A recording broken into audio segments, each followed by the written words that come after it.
Well, while everyone in Washington is busy obsessing over foreign countries and culture wars, something huge is happening right under our feet. OpenAI's Operation Stargate is rolling out across the country, sold to us as harmless, critical AI infrastructure, when in reality it looks a whole lot more like a land grab. These massive AI data centers are swallowing up farmland, bypassing local governments, jacking up water and electric bills. Apparently, these buildings are very thirsty. They take up a lot of water. They price out rural families and they create almost no jobs in return. And somehow, big AI has managed to sidestep every politician standing in their way, including Republicans who are cheerleading this thing as economic development. Meanwhile, our kids are growing up in an AI run world that's making them less creative, less expressive, more disconnected. This isn't progress. This is a hostile takeover dressed up as innovation. Tonight, we're going to break it all down. We're going to be joined by Shane Cashman, the host of Inverted World Live, who's been investigating exactly how this AI land rush is happening and what it means for the future of America. I think we've all learned the hard way that when tech companies say they care about privacy, they really don't. Alexa listens to your conversations, Meta tracks everything you click, and now even AI platforms are collecting your chats, your thoughts, your business ideas, your private questions, all stored and analyzed on their servers. AI can be incredibly powerful, but we shouldn't have to hand over our digital diary just to use it. That is why I've switched to Venice AI, a privacy-first, open-source AI platform that runs entirely in your browser. No spying, no tracking, no censorship. Your messages are encrypted and your conversation history stays with you, not with them. With the Venice Pro plan, you can upload PDFs for instant summaries, generate images without restrictions, and even tweak how the AI talks to you by editing the system prompt. Here's an example. So I asked the same exact question to both ChatGPT and Venice AI. One gave me the sanitized, approved response, and the other gave me the truth. So if you want to use AI without giving away your most personal data while also getting the truth, then go to venice.ai/Kim and use code Kim for 20% off a pro plan. That's venice.ai/Kim, code Kim. Protect your privacy while you still can. Shane, welcome back to the show. Thank you so much for being here. Hey, Kim, thanks for having me. Okay, I know nothing about these data centers. I got to be honest with you.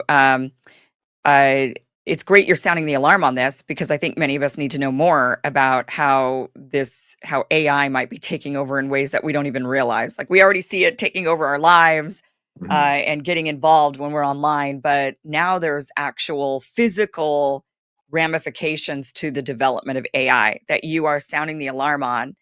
Tell us about these data centers. Like, what is the problem with them? Where are they cropping up? How big are they? Why do they take so much water? I've heard Yeah, that they take a lot of water. yeah. I'm like, what are the computers are It's thirsty? Like, I don't understand. so they get very hot. The machines get very hot. So it takes a lot of energy and water to keep them cool. So they can drink up to millions of gallons of water a day. I mean, it's But what do and you for mean by that exactly? Like, it's how does for the that? cooling, for the air conditioning. Oh, for the air Because conditioning. yeah, because it's so they get so hot and there's so much energy going into them that they use that much water. And on the energy side, they can use up to in one day the same amount of energy as like 400,000 electric cars. So everyone in the periphery of the data centers is seeing an increase in their water and electricity bill because they're basically funding the data centers around them. So that's like one of the things that first tipped me off to how these things are affecting us physically and monetarily, and where they're popping up everywhere. The whole country is turning into one big data center. So like Trump's second day in office was when I knew this was all over for our farmland and for the middle class because on his second day in office 2.0, he held the Project Stargate announcement, which had some of my least favorite people on the planet were there. Larry Ellison, Sam Altman, so that's Oracle and the guy behind ChatGPT. And they announced this $500 billion package they were going to do together to accelerate AI.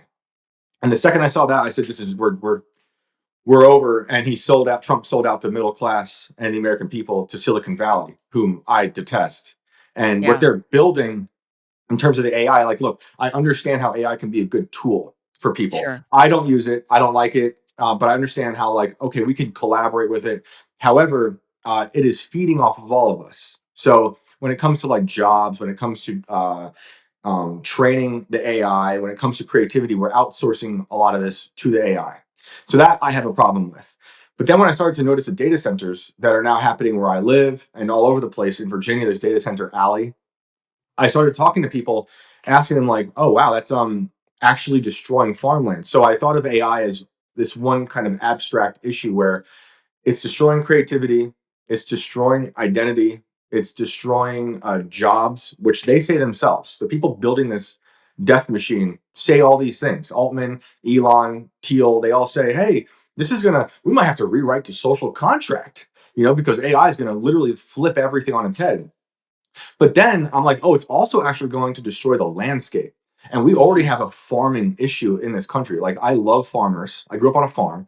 I love farming. And I already saw the death of farmers happening for the past decade. They couldn't afford their machinery. They couldn't afford to compete against a lot of the big giant corporate farming companies. They couldn't afford fertilizer. So a lot of them are going under. And I started to notice a lot of legacy farms, these places that have been there for generations, dying. And that was really upsetting to see that just end. And then the land was getting bought up by a lot of like overnight houses, I call them, those things that just McMansions that like grow out of the ground. I don't even know how they're going to last for 20 years. But then on top of that, I was seeing articles and hearing from people locally that a lot of this farmland is being bought by shell companies that are like working for places like Meta. So when the shell companies come to town, they're saying, "Hey, we want to buy up this farmland. We're going to do like a warehouse thing." And they circumnavigate the politicians, and the people, the locals don't know about it. And then suddenly, if you do a little bit of digging, you're like, oh, it's Meta, and they're building a giant data center to train their AI and to also scrape all of our data, because it's like a vampire that leeches off of all of us. So, I just see these things as they're completely going to mutilate the landscape. They're taking over the farmland and farmers have been attacked and destroyed by Silicon Valley forever. Because they're basically the antithesis to each other. An example of that would be someone like Mark Andreessen. They were trying to buy farmland for one of their network states in Northern California, and the farmers actually said no, which I respect.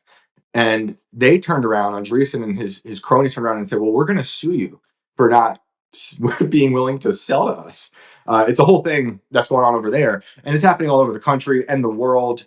So much so that they're already gaming out what's going to happen when we run out of space in the world. And they're like, "What can we do in space? Can we build a data center on the moon?" There's articles out there about how they're building things that will be launched into space, data centers that can be launched into space that will assemble themselves. So I see this as like a Borg, that we've built this invasion that we need to stop. It's very dangerous to everything about humanity. And I really I worry about the people who are going to just completely be destroyed by all of this, which is everyone eventually. It does feel like the Borg, Hmm. or which is a Star Trek reference, if Yep. anybody's a Trekkie out there, or like the Matrix, right? I mean, it really Exactly. feels like, and once again, movies predicting the future. What Hmm. if, and we see this time and time again, and we watch the Matrix and we all love the movie, but then what if that's actually the future because we built this AI? And as you've said, it's learning from us, it's training off of us, it's feeding off of us. Hmm. So what would stop it in the future from being able to figure out how to build itself, how to, like actual physical machines, how to Yeah, actually build itself and build, yeah, I mean that is, if we make it so smart, I mean it's already smarter than it us. is. I mean Yeah. already. I don't So, think I don't think we've even seen how good it can be. I think the government, like they usually do, they build something in secret and they have it for themselves. For a long time, they kind of feed us a little bit here and there. Because I don't think the AI we have now is actually that smart. As someone who's been very critical of AI for years, I've only recently started trying to use it because I felt like the guy who was criticizing the movie but never saw it. So I'm like, all right, I'm yeah. going to ask it questions. I asked it about history. I asked about like journalism and stuff. And like it's only Grok. I've only ever used Grok because I'm not paying. I've never used ChatGPT. I just can't do too many. I think it's ridiculous, but it lies all the time. It gets Yeah. things wrong all the time. It's hallucinating, and it has actually made up entire quotes about people. Yeah. Like I did a show recently, and a lot of people on the panel were kind of dismissing a lot of Candace Owens stuff, and they decided to ask Grok about it. Grok straight up lied, straight up made up a quote about Candace, and I was like, I've actually watched most of her stuff, and I know she never said that. And I asked Grok about me, and it made up quotes. So Mm, I don't really think AI right now is dangerous in terms of it's taking over. I think it's a potential. Right now, the problem is the data centers moving in and taking up everything so they can feed off of us in the land and the water and the electric. And also at the same time, people literally sacrificing themselves to the machine. So even though the machine's not smarter than us, maybe some people are basically outsourcing all of their creativity, their work, everything to the machine. So by the time the machine does get smarter, we'll be dumber. And then it's easy to collapse. Like people, there's that book that came out recently. If anyone builds it, everyone dies, which is it's kind of a dark book, but it's just one possibility. And they say that it could get to a point where it becomes super intelligent, which is what all these people talk about, the possibility of that, Elon, Thiel, Altman. And that when it gets to that point, it'll start self-replicating itself through nanotechnology, these little bots that will just eat up yeah. the world. So, that's one way to look at it. Elon himself has said that it could go Skynet, which makes sense to me because Elon's also just got the deal to do the Golden Dome for this country, which is going to be the American version of the Iron Dome. So we're going to give this guy trillions of dollars to build the surveillance state, which is what they've all been doing already for 30 years. And now he gets all this money to build that with his spaceships, with his satellites rather.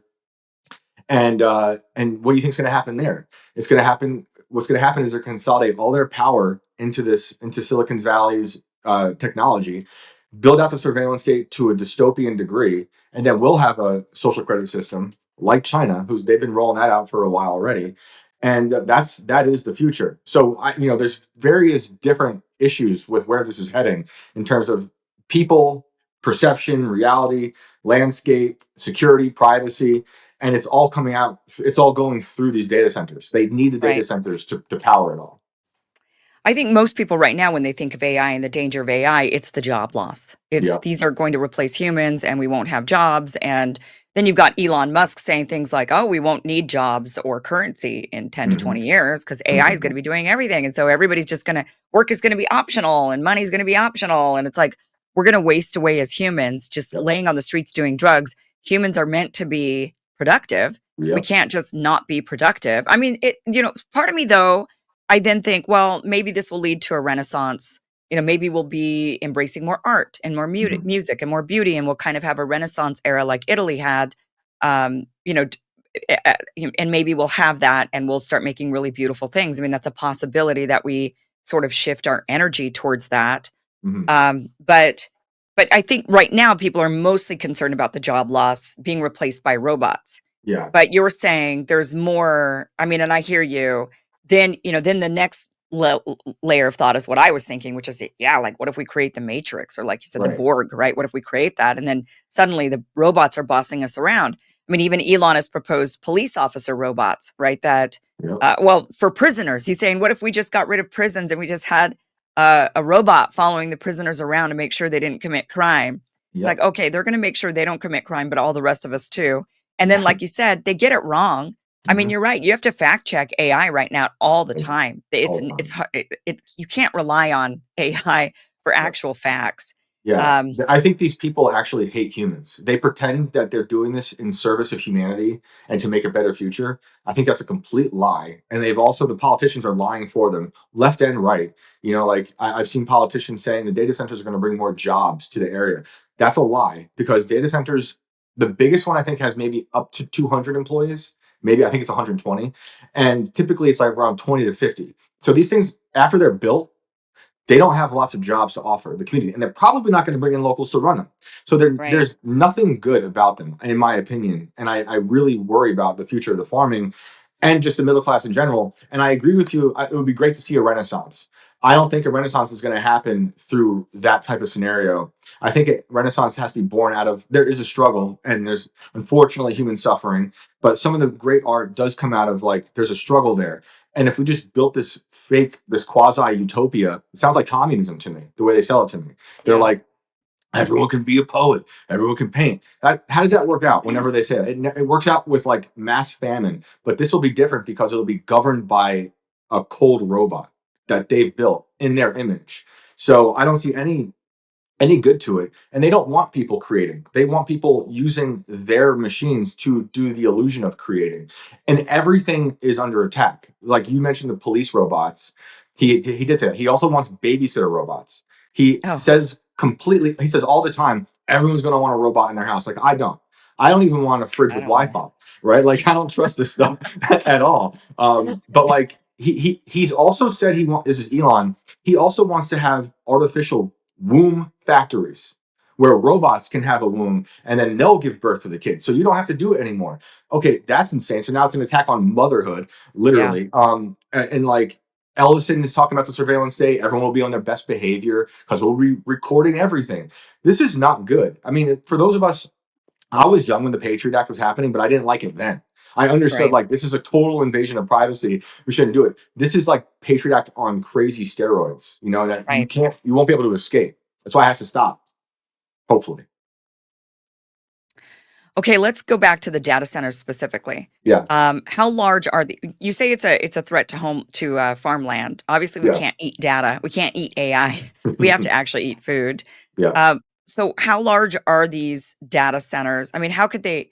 Do you really see them eating up all the land? I mean, it just seems Mhm. in my mind, I'm envisioning just a big warehouse, and it's Yeah. like, okay, so there's a big warehouse every so many 100 miles or something. Oh yeah, it'll be way more than that.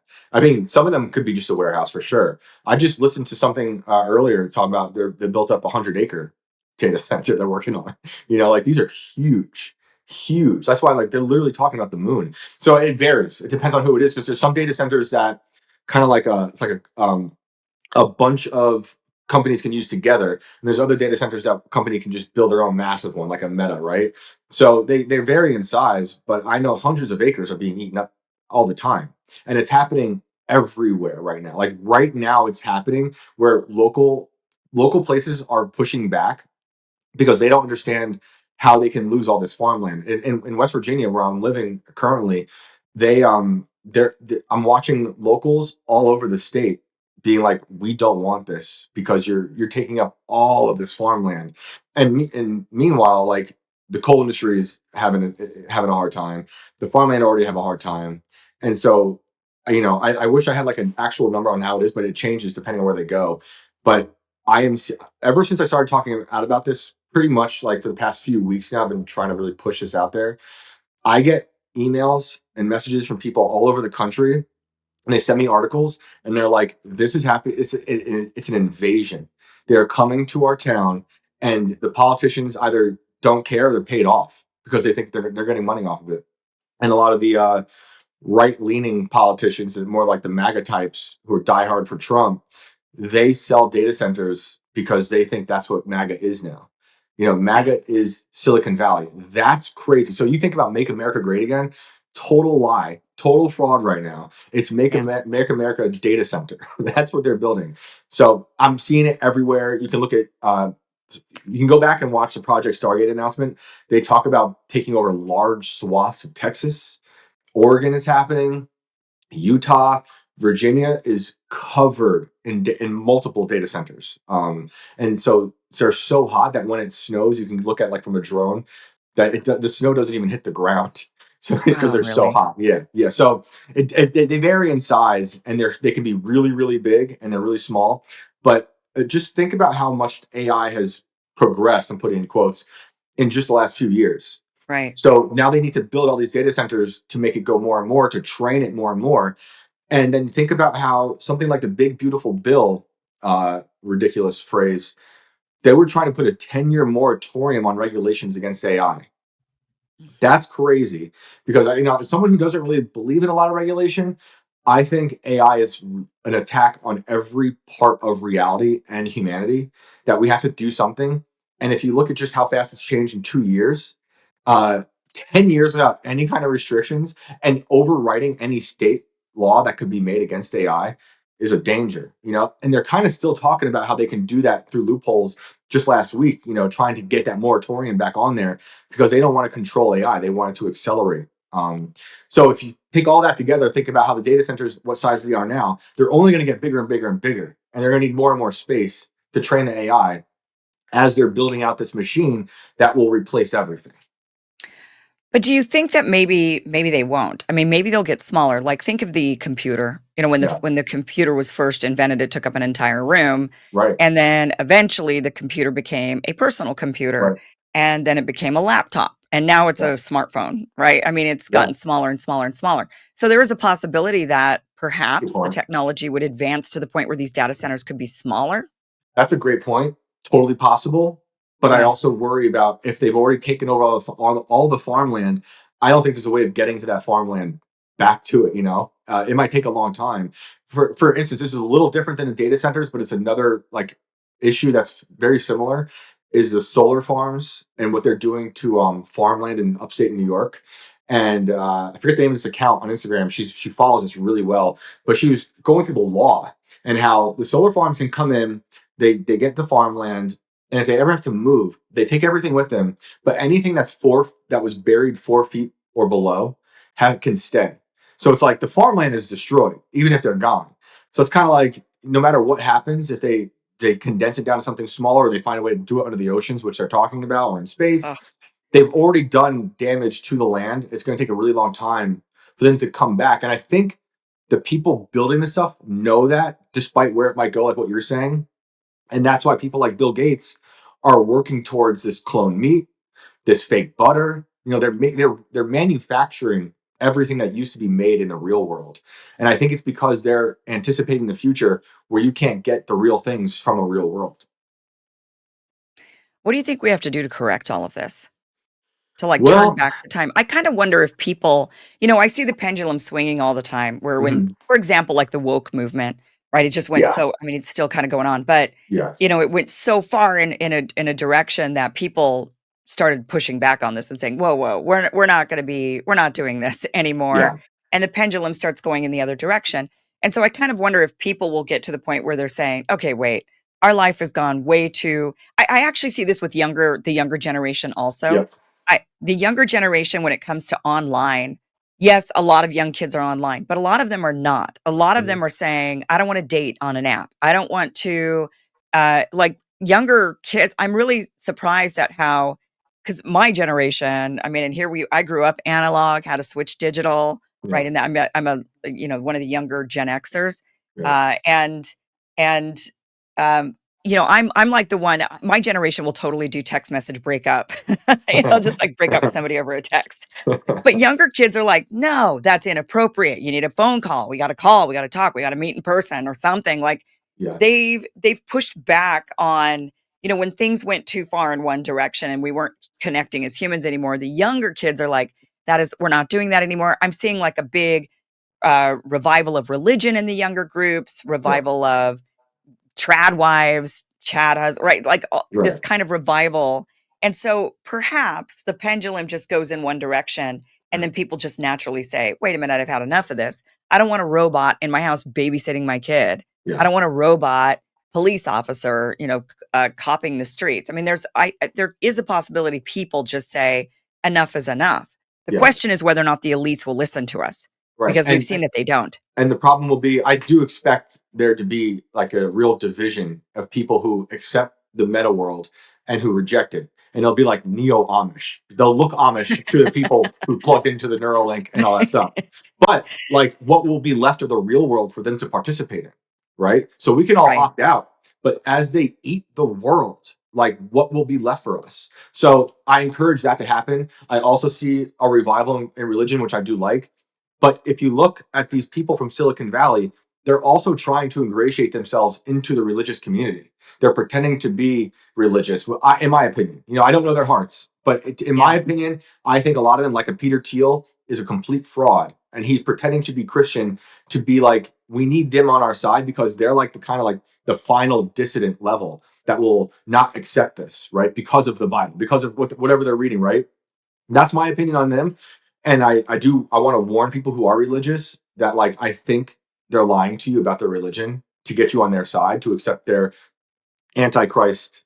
I think they're summoning the antichrist. I mean, Peter Thiel is literally saying, if you are a critic of AI, he says these are his words, you are a legionnaire of the antichrist. That's Mm. insane, right? Anyway, also I encourage everyone to read The Technological State by Jacques Ellul. Amazing. Christian anarchist from France. That happened to be the book that inspired the great writer Ted Kaczynski to write his manifesto. I oppose violence. I oppose violence. But what Kaczynski wrote in the manifesto, if you haven't read it, it's crazy because it's prophetic. He saw a lot of the problems in universities and technology and what that's going to lead to, and a lot of it is here. So read that stuff. And again, like I don't want any violence, but like I do see there being a surge in people wanting to destroy these things. We're already seeing it in England with the cameras that they've got up there that send these autonomous fines to people who are driving cars that are not eco-friendly. So there's like this Yeah. neo Luddite movement that's trashing those, right? So I Wow. do anticipate at some point that Luddite movement to kind of rise up seriously. And the Luddite was no joke. Luddites get a bad rap. Luddites weren't anti-tech; they were anti-being replaced by mass autonomy. They used the tech of their day. They didn't like a factory being built to replace them. So when the Luddite thing was happening, there was more people that were put to fight the Luddites than there were in the Napoleonic War. Like they were having death. You get death sentence if you hurt a machine during the original Luddite movement. So I do see that kind of coming back around with how this is happening with the proliferation of machines and the replacement of people in jobs. That like what's happening in London with the cameras. It's going to start happening way more because of the surveillance state, because jobs are being taken away, because the economy is like non-existent anymore. And I don't know. I don't know when that's going to happen, but I think more people should just be paying attention to it because it'll come to your Yeah. doorstep already, like any day now. I think the only way to correct this is we have to have a complete shift in ethics Yeah. in the White House in particular and in Congress, Yep. where politicians cannot be so bought off. I mean, we have to change the system either legally or morally, Yep. where morally the people vote against anyone who's taking big money from Yep. anywhere. I mean, Anywhere. I I totally agree. I mean, if it's not Israel, it's now big pharma, but now it's also Silicon Valley, and they're all kind yeah, of intertwined, right? sure. So that's why to go back to what I was saying, that second day in Trump's administration 2.0 with Stargate, you're seeing like that was the day you saw the death of actual MAGA and the death of Maha, because they announced that day, like, hey, we can use this AI to make 24 or 48-hour designer vaccines just for you. So, okay, that is completely against what the Maha people were about. Okay, we weren't going to take a vaccine that you made in like a few months. We're not going to take one that took 2 days. So you can see, like, just because they care more about Silicon Valley, they will say no to everything else that their base wanted. And it's because they own them. Silicon Valley owns Trump. They own Biden. They own everyone. Remember who censored Trump and everyone else who was a dissident voice off their platforms? The same people who are having dinner with Trump like today. Yeah. That's a huge issue. Like Zuckerberg's got to go, Elon has to go, Thiel's got to go, Altman's got to go, Ellison. You name the whole list. These people do not like you. Right. They all yeah. I mean, we have to root out all of this big spending in our politics so that the government actually works for the people and for the will of the people. Yep. And right now they're not. And I think that's the big danger because I agree. I think people will rise up. I think people will say we don't want this. But Mhm. we've been saying that about a lot of things. And what good has it done? Yeah, I Nothing. know. Yeah, it's crazy. We're screaming into a void sometimes, but Yeah. I do think more people are realizing just how crazy it's getting. I'm watching a lot of these small town meetings where people are pissed, and it's right and left. Like this is the issue that's really important, and you're watching people with right and left come together. It's Yeah. farmers, and it's more left leaning, maybe like climate alarmists who also see the actual problem with these things, and then the health issues that people are saying are coming from the data centers as well, because they're also saying it's causing that. So it would be great if people could come together for once and be like and put an end to this, but they don't want that because the people in charge get a lot of money. Shane, thank you so much for being here. Shane Cashman, host of Inverted World Live. Where can people watch your show? Yeah, you can find me Monday through Thursday, 10 o'clock. We go live, Rumble and YouTube, and we take phone calls. Call in show, give us a call, and we'll go over all the crazy stories. Tonight, we have two men in Texas who were arrested for wanting to invade Haiti and kill everybody. Uh, So fun stuff. all right, 10 o'clock at night, Yep. Inverted World Live. We do have the link down below. We also have the link down to your X account so people can follow you and Cool. get more of this great information. Shane Cashman, thank you so much for being here. Thanks for having me. Thank you for watching this clip from the full Kim Iverson Show, which you can catch Monday through Friday, 2 p.m. Pacific, 5 p.m. Eastern at KimIversonShow.com. It is free for you to watch. Again, 2 p.m. Pacific, 5 p.m. Eastern, KimIversonShow.com. See you there.